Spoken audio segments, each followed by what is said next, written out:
अभी मैंने जब कहा तो जब उनको सेंसिटिव लग रहा है तो निश्चित रूप से जो दूसरे धर्म के लोग हैं उससे आहत हुए होंगे, लेकिन गायों के अवशेष मिलने से हम भी तो आहत हुए हैं। सिर्फ वो लोग जो हमारी बातों से आहत हुए हैं उनकी ही इज्जत की जाएगी, जो हमारी भावनाएं अगर आहत हो रही हैं उसका क्या है? उसको लेकर के तो हम अपना प्रदर्शन कर रहे थे, और सबको अपनी धार्मिक आजादी का अधिकार होता है। विपक्ष भी आपके वीडियो को लोग दिखा रहे हैं। विपक्ष का तो शुरू से एजेंडा रहा है तुष्टीकरण का। उनके लिए तो लगता है कि उनको इस देश के जो 20% लोग हैं वही उनके मतदाता हैं, बस उनको संतुष्ट करने में ही 75 साल निकाल दिए। गांव के गरीब किसान बेरोजगार की कभी कोई चिंता की क्या उन्होंने? कभी उन्होंने चिंता की कि अयोध्या की भूमि में जहाँ भगवान राम का जन्म हुआ था, इतिहास में ऐसा दर्ज है, वहां पर भगवान राम का भव्य मंदिर होना चाहिए था।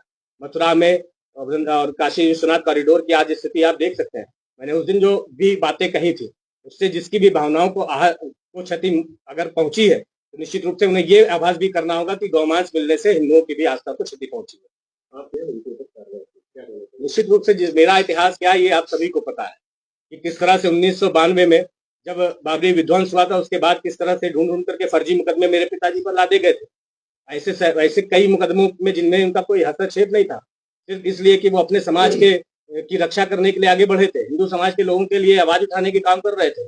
शहर के कई लोगों के थ्रू उन्होंने हिंदुओं को समय पर भोजन और राशन की उपलब्धि कराई। उनको ठंड का वो समय था जब उनको कंबल और रहने के लिए अपनी छत दी, और भी कई लोगों से मदद दिलवाई। सिर्फ इस कारण से उन पर इतने मुकदमे लिखे गए थे।